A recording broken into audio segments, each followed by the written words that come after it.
ko yabivuze kuko yari umunywi w'itabi ansanga nawe anabivuga aranabyatura. Anekereza ko ari yaje muri groupe yanjye ariko umunsi wo kwa gatandatu Imana irabivuga aranabyatura ntago ndi kumubeshyera turi kumwe hano nawe n'umugabo wo kubihamya. Imana imusezeranya byinshi aramubwira ngo nzakwambika nzakugaburira nzakugirira neza. Nubyukuri kureka itabi bari ikintu kigoye no kureka inzoga aba ari ikintu kigoye kandi wumve ko bano yari afite inshuti zimubwira ko kunywa itabi ariko gusinzira kunywa itabi ariko kugira amahoro. Ariko ndashimira Yesu wamuhaye amahoro batavuye mu itabi, amuha gusinzira bitavuye ku itabi. Amen. Nuvuga ngo ngiye nyimara kubyumva namugize inshuti yanjye. Yego. Maze kumugira inshuti mwisengesho nasengaga nawe arabizi sinajyaga mwibagirwa. Kenshi twaba dufite amasengesho tukabitangaza nawe akibonamo. Imana ikagenda imuvugaho byinshi. Nagirirwa amahirwe Imana yamuntumaho nkabimubwira cyangwa nkamutumikira ibyo Imana yagize gute yamuntumyeho. Nakoze cyane amahoro y'Imana bane namwe. Ndabasuhuje abakunduka official na Julienne mumeze muti. Turaho. Tumaze iminsi tudaherukana. Ariko nejejwe n'Imana mu mutima kuko ngiye kuduteranya turi umuryango mugari ungana gucya. Birashoboka ko nawe ugiye kudukurikirana ari bwo bwa mbere. Ariko ndabizi ko turashobora kubakana cyangwa se turafatanya muri urugendo kandi nzi neza ko urugendo nta muntu rutangira uyoba. Nta nurutangira ucika intege ashobojwe byose na Kristo.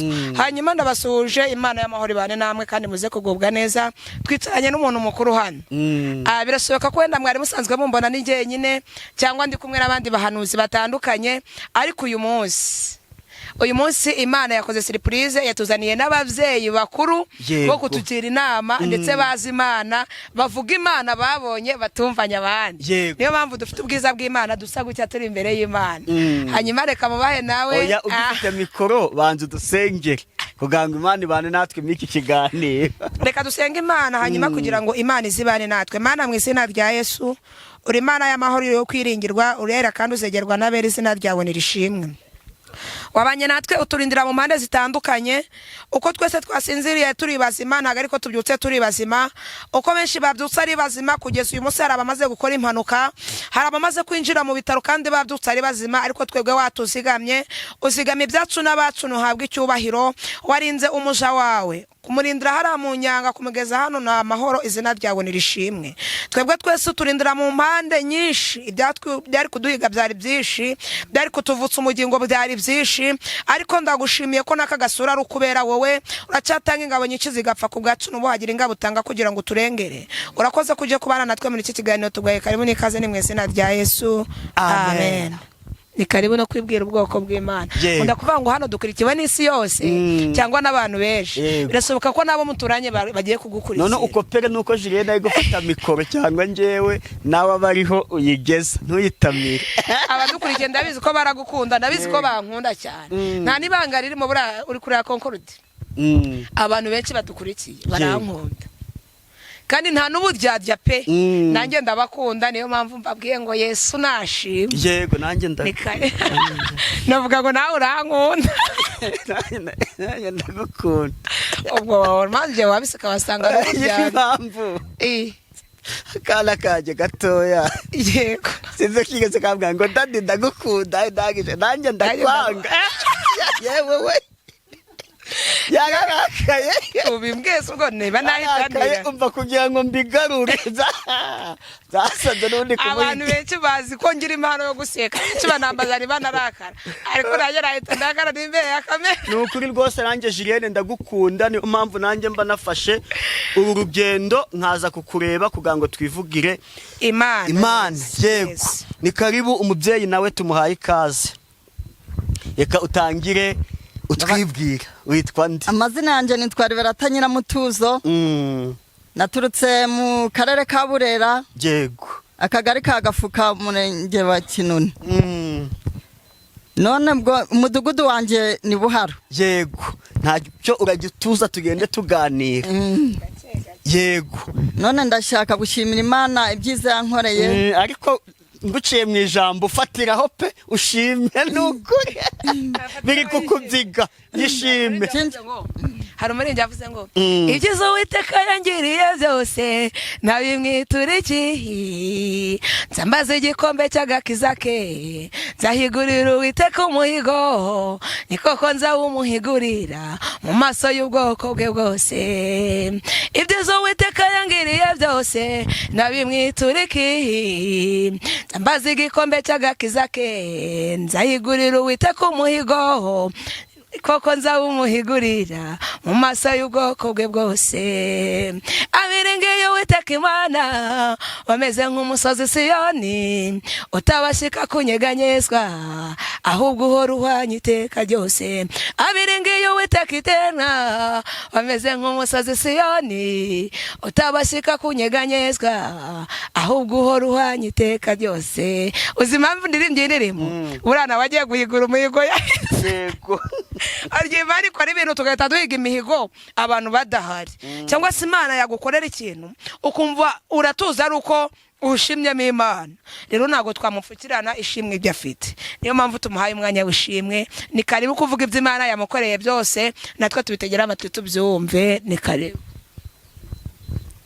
Ndashima Imana yakomeje kundinda, yego, ikankomereza amaboko, nkahura n'umuvandimwe ati akira ikiraka, kandi yarandinze sinaryamye hasi ngo nanirwe gukora. Yego. Ubwo none Imana yaranyambitse, Imana ikomeje kungaburira, ariko ibyo byabaye nshinjira mu gakiza. Yego.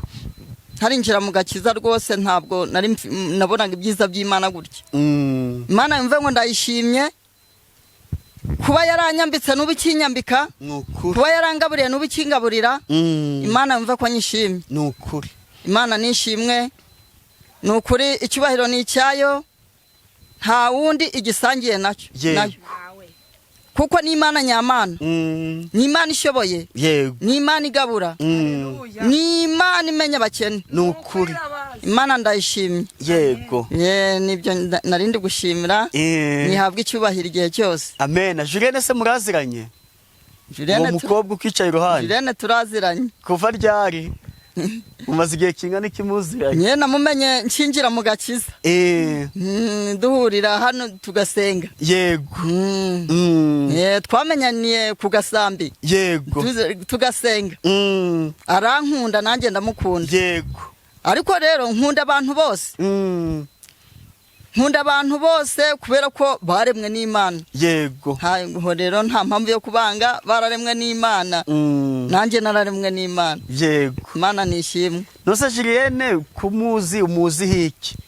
Umucuruzi w'ibirayi w'amateke. Julienne muzi wo gukora umurimo w'Imana. Awukora utese? Awukora neza cyane. Gute? Awukora neza cyane, mbona ari kuwukora dusenga. Ubona se afite izihe mpano? Afite impano ikomeye. Iyihe? Iyihe? Afite impano yo kwerekwa. Hari ibyo yigeze yerekwa byawe se? Ni byinshi. Ni byinshi. Ntabyo wibuka? Reka mwunganire muri makeya, ashobora kuba yagize isoni. Ariko mu by'ukuri nk'uko yavuze ngo arankunda ndabizi, kandi yaranabinyeretse ko ankunda, kandi nanjye narabikweretse ko ngukunda. Uyu mubyeyi twahuye ari umuntu urushye kandi uremerewe cyane, yari wa muntu wari warabaswe n'ibyaha cyangwa se n'itabi. Yego. Ataramenya inzira z'agakiza. Ariko turashimira Yesu, nasomye ijambo ry'Imana arambwira ngo ikunda umunyabyaha ariko ikanga icyaha. Yego.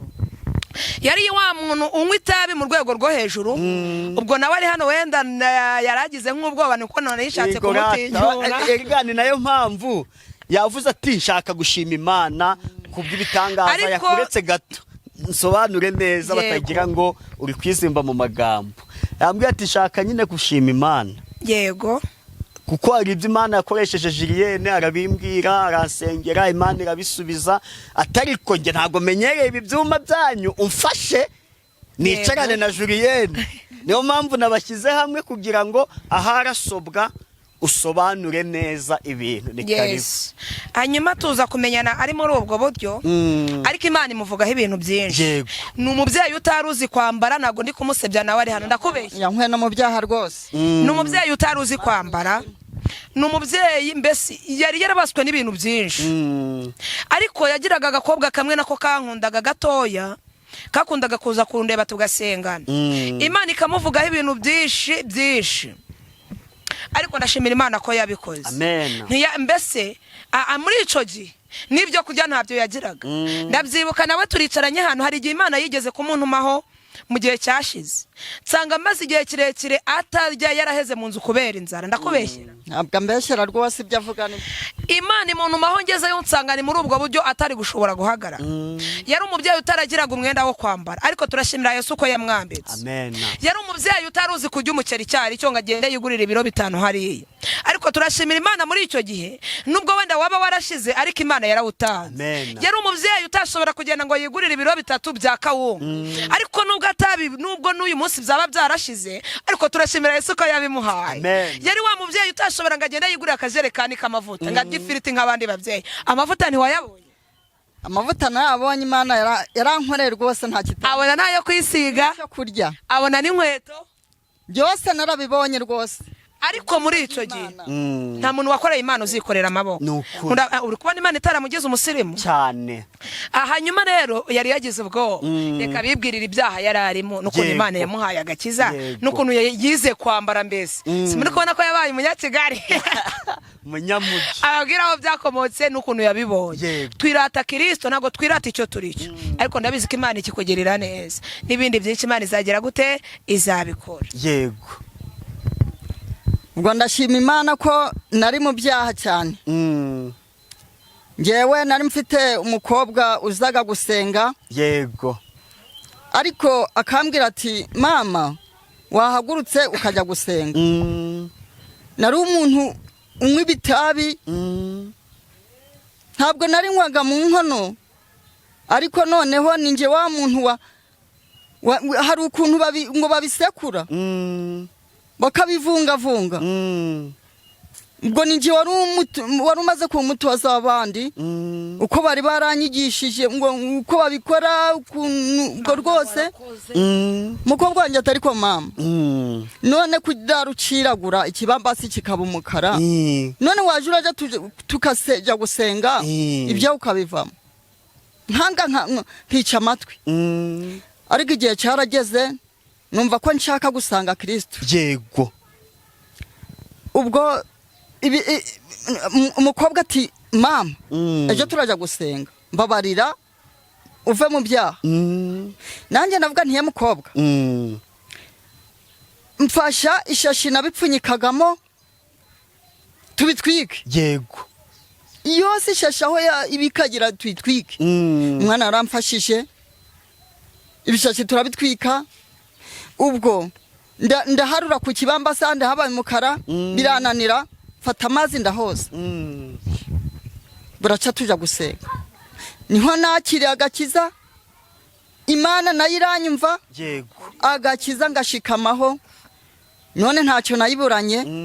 Saizi ndambaye, iri kunyambika, saizi iri kungaburira. Imana ntacyo nayishinja. Imana ni nyembabazi, yankuye mu byaha byinshi. Buriya nari umunyabyaha, ubwo navuga ngo byari byuzuye isi. Ariko ndashima Imana, ndashima Imana yabinkuyemo rwose. Ubu nakiriye agakiza, namenye Yesu. Nukuri warakoze, nta cyampungabanya kintandukanya na Yesu. Nukuri Yesu nukuri ndamushimye. Ndamushimye, arashoboye. None se dusubire kuri urwo rugendo rw'itabi, kuko abantu benshi tuganira hari nabo tuziranye barinywa, ariko akambwira ati ibindi byaha narabyihanye, atari kitabi byarananiye. Urugendo rwo kurivaho kugeza igihe urihugwa nk'uko umwana ahurwa ibere rya nyina. Dusangiza urwo rugendo rw'ukuntu iryo tabi wariretse, na Julienne araza kutubwira ubufasha yagufashije cyane kugira ngo iryo tabi urireke. kuko abenshi baravuga bati inzoga umuntu azivaho bikamworohera, atari kitabi. itabi narivuyeho njya gusenga, ubwo nakira agakiza nahise ndivaho. Yego. urukumva ko amashashi yose napfunyikagamo nabitwitse mu kwa rwanjye aramfasha. ubwo noneho byongeye kandi nasomaga ku nzoga, nanywaga ku nzoga. Yego. ntabwo najaga mu kabare ngo nsinde nandavure, ariko noneho nayisomagaho. ndavuga ko Imana yankuye mu byaha byinshi. Turi ku kitabi mama, unyumve neza. kandi nzi ko iki kiganiro hari abantu nabo babaswe naryo bari gushaka kurireka. Ni nacyo cyiza cyo gutanga ubuhamya. Urabona ibyo tuba turimo impinduka bari urugendo. warabitaye icyo gihe uhita uzinukwa, cyangwa hari atwasigaye nyuma urongera umara nk'iminsi ngahe gutyo ukajya ugabanya gake gake, tuvuga ngo dusangize urwo rugendo neza ukuntu waje kurizinukwa burundu. Njye nakomeje gusenga Imana iri nkura burundu, ku buryo na nisa iyo mbonye umuntu uri kurinywa numva namushishikariza kurivaho. Yego. Icyo gihe n'umukobwa wawe mukimara kubijugunya ntiwongeye kurisomaho ukundi? Oya, nahise mbireka. Yego. Ntabwo umvaga agatima kari kure harehare imwe ngo ahubwo siko ntanamiraga ngo ndahaga. Ahubwo byangiriraga nabi. Ubwo abantu barambwira bakibinyigisha kurinywa. Ubwo barambwiraga bati uburi bitotsi. Ariko yiritamiyeho ibitotsi urabibona. Ariko nabonye nta cyiza kitabi. Bitamo kurireka. Yego. Ubwo narivuyeho na niyi saha iyo negera umuntu ukurinywa numva ari nukira. Haleluya. Nkamuhunga. Nkamuhunga. Nahubwo ngatanga ubuhamya. Gatanga ubuhamya kugira ngo nabo bariveho. Niba wibuka umaze imyaka ingahe uretse itabi burundu? Ni umwaka. Ni umwaka. Umwaka mumaze ndiretse. Yego. Nta ntekerezo yaryo rwose. Imana ishimwe. Ahubwo rihungabanya ubuzima. Kandi gukomeze. Rihungabanya ubuzima. None reka nze ku kibazo cy'inzoga. Yego. Inzoga narayinywaga. Sinayinywaga ngo nsinde nandavure. Ariko numvaga hari kiri kwangiza mu buzima. Yego. Ubwo ariko na niyi saha umuntu arambwira ati ariko ko ndi gutara urwagwa wazuka urukoma. Hamubwa ni mu izina rya Yesu. Amena. Mu izina rya Yesu nje nakiriye agakiza, ntabwo nshobora kunywa itabi. Yego. Kunywa itabi nangwa kunywa inzoga. Ubwo hari bagenzi banje bajaga bambwira kangaruke ku itabi. Yego. Hari bagenzi banje bajaga bambwira batariko none ko waduhaga ntaho waduha. Ariko igihe nababwiriye ko nakiriye agakiza mu izina rya Yesu. Yego. Nise ariko ahubwo weho warivuyeho. Weho wakizwe ukarivaho ko nta cyiza kitabi. Nuko ngo yewe ngo twe byaratunaniye kurivaho ngo ariko icyaduha natwe tukarivaho. Tabi rwose nta cyiza cyaryo, inzoga nta cyiza cyayo. Ubu cyakora uvuze uti ngwinwe umwe kugasheraho. Agashera ndakanywa. Yego. N'igikoma. Yego. Nkunze kwinywera igikoma n'ubushera, nubwo igikoma ntacyo nkunze kubona. Ariko Imana izakima. Yego. Mpora niringiye Imana buri gihe. Nukuri. Nukuri niringira Imana igihe cyose, ni Imana nshyikamyeho. Kuko igira neza. Igira neza, dore yaranyambitse. Nukuri. Yaranyambitse nukuri, ubu ndakeye kubera Imana. Ubu ufite na telefone? Telefone ndayifite ariko ntabwo nzi kuza mu maserivisi yose. Ariko nimero wazifite urazizi. Ugiye gutanga nimero zawe. Hari undi muntu wabaswe n'ibyo ngibyo cyane cyane itabi. Yego. Ku buryo azaguhamagara. Yego. kuko hano bitewe kutamenyereye kuganira kuri kamera hari ibyo utavuga byose ariko hari uko yakugisha inama urugendo wagiyemo kugeza kuba umaze umwaka utakirinwa ugiye kuduha nimero ku buryo yazaguhamagara akaba yakubaza uko yibuka 07 0788 54 yego 79 yego 90 yego mfite na nimero y'isirimu 0782 muri SID niyo muri SID uba no muri SID nabaga muri SID uretse ko bitakiba niho bari bazi bahaye uwo mushinga wakoreraga mu Kinoni yego mpera Julienne mikoro Jire tuhugana ku musozo ariko tuhugira ngo utubwire ukuntu wamureze mu gakiza kukurebye n'umwana wawe mu gakiza umuntu avuze gutyo ntabwo yaba abeshye cyane cyane icyo cyo kureka itabi imbaraga wagiye ukoresha kugira ngo umube hafi azireke ku buryo n'abandi bameze gutyo bakuyoboka ukabagira inama ariko cyane cyane ugategeka mu izina rya Yesu kuko ubwo bubasha Imana yarabuguhaye ndi umugabo wo kubihamya pe n'ukuri hanyuma ukuntu byaje kugenda nkuko yabivuze kuko yari umunywi w'itabi ansanga nawe anabivuga aranabyatura anekereza ko yari yaje muri groupe yanjye ariko umunsi wo kwa gatandatu Imana irabivuga aranabyatura ntago ndi kumubeshyera turi kumwe hano nawe n'umugabo wo kubihamya Imana imusezeranya byinshi aramubwira ngo nzakwambika nzakugaburira nzakugirira neza n'ubyukuri kureka itabi bari ikintu kigoye no kureka inzoga aba ari ikintu kigoye kandi wumve ko bano yari afite inshuti zimubwira ko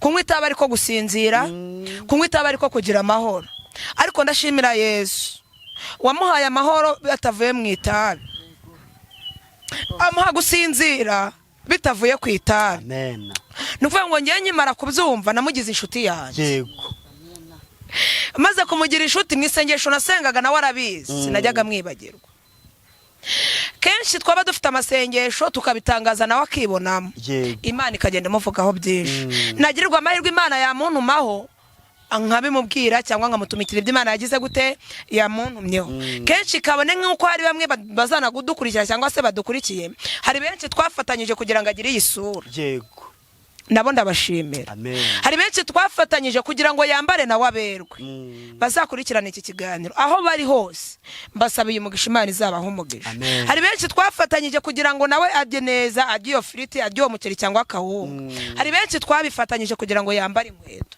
ndi kuri iyi kamera mpamanyije n'umwuka w'Imana ndimo mbasabiye umugisha mu byo bagerageza gukora no mu byo batunze Imana nabizabiyereka mu byukuri rero kugira ngo uyu mubyeyi yakira agakizwa navuga ngo byari mu mugambi w'Imana nimba ari abantu bakijijwe bakangora uyu mukecuru ntago yangoye yaje yafashe umwanzuro ntekereza musuye nka gatatu we mu rugo nyamara yaje yafashe umwanzuro wa nyawo ariko muri ako gatatu ngiyiwe kenshi gashoboka turabonana yaje yafashe umwanzuro nabaza ngo wiyemeje gukizwa arambwira ngo namaramaje ndibuka namusuye niwe yaravuze ati ngewe namaramaje gukorera Imana ariko nkuko yabivuze ndashimira Imana ko yamuhaye imbaraga akamara amazi kugeza igihe yambwiye ati Julie ati ngewe niyo mbonye umuntu uri kunywa itabi mba numva mbangamiye ahubwo namubwira ngo nawe nagere gute nakizwa mu byukuri urumva byari ibintu bigoye nta mugabo yari afite bari abana babiri nta cyerekezo nta kurya ntako mbese bwari ubuzima bugoye urumva rero hatabaye Imana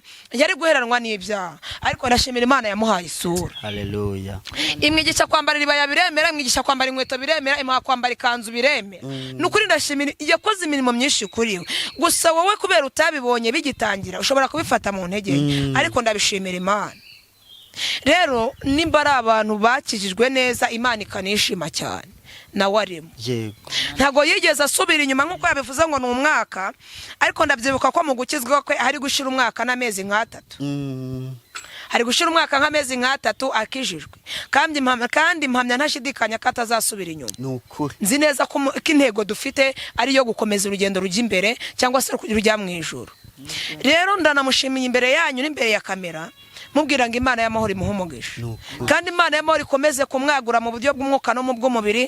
Abakatolika baravuga ngo komeza inzira watangiye wicika intege wahisemo neza Nyagasani muri kumwe. Hanyuma nawe namubwira ijambo rikomeye nkamubwira ngo inzira yatangiye nayikomeze. Inzira yatangiye azayikuramo imirima adafite. Inzira yatangiye yayibonyemo amahoro ategeze abona iyo ngiyo. Inzira yatangiye yayibonyemo ibitotsi atari uko bivuye ku itabi. Inzira yatangiye yaramwambitse atari umuryango we bigizemo iki uruhare. Ibyo ngibyo mfatanyije kubishimira Imana kandi mpamya nashidikanya ko Imana izakomeza kukugaburira. Imana ishimwe. Imana izakomeza kukugaburira kandi Imana izakomeza kukwambika uko izadushoboza uko izadukoresha. Nzi neza ko tuzakoresha imbaraga tugize gute dufite. Ndumva rero ari ibyo ngibyo nashimiramo Imana. Gusa yambereye umubyeyi nanjye nemera kumubera umwana. Uko umwana azadushoboza tuzabikoresha neza cyangwa se tuzabigendanamo neza. Nicyo gitumye yicara aratekereza atari ko burya birashoboka ko hari umuntu uri mu buzima nk'ubwo narindimo. Yumva yabisangiza abandi. Nawe uri mu buzima nk'ubwo yari arimo nta buzima Imana itahindura. Buraya ashobora kuba yabihereye hagati yazengurutse mu Mutara azenguruka Uganda ariko Imana yari zikazaba hehe mu Rwanda. Imana ishimwe. Rero Imana yakoze imirimo myinshi nzi neza ko izakorana ibintu. Imana ibaha umugisha kandi nawe Imana iguha umugisha. Yego. Reka nawe utange nimero undi waba ukeneye ubujyanama kuba wamugira inama y'ukuntu yava mu byaha azaguhamagare ubundi usenge n'isengesho ryo gusenga uvuga ngo Imana idukomereze n'umuvandimwe. Ariko wibagiwe akantu. Wibagiwe ko yakubwiye ngo afite impano yo kubyina. Oya tuzabyina ubutaha. Tuzabyina ubutaha hari n'akantu twazanye. Okay, kadutange nimero hanyuma twisengera. Tuzabyiniriwe. Igihe tuzatwamusuye inkokora zikurebeye. Shimye nukuri. Nimero ya Julienne ni 0782455519. Yego. 0782455519. Imana y'amahoro ibahe umugisha mugubwe neza murakoze. Dusengere dusoze. Mana mu izina rya Yesu uri Imana ivuga bikaba wategeka bigakomera. Ndagushimiye ko abanye natwe turi muri iki kiganiro. Sozanyije natwe turi amahoro izina ryawe nirishimwe. Ndagushimiye ko uyu mubyeyi wamurengeye ukamuha agakiza nta kiguzi atanze. Bari baraheze mu byaha ariko wowe bimukuramo. Izina ryawe nirishimwe. Muri ibyo yaravuze ngo ndagushimye kuko wankuye mu magana menshi y'abanyabyaha. Natwe haraho wadukuye tutari kwikura. Nicyo gitumye tuvuga ngo nuhabwe icyubahiro. Hari n'abadukurikiye bari muri ubwo buzima ariko nunyemere nabo bahindurira amateka ndetse n'ubuzima kugira ngo izina ryawe rikomeze guhabwa icyubahiro. Ari dukurikiye no muye kugubwa neza uri muri ubwo buzima muhagakiza ufite n'ikindi kibazo haze kwifuza kwe uri mu buzima bw'amanege kumuha ubuzima buzima. Senze Imana mbyizeye mu izina rya Yesu.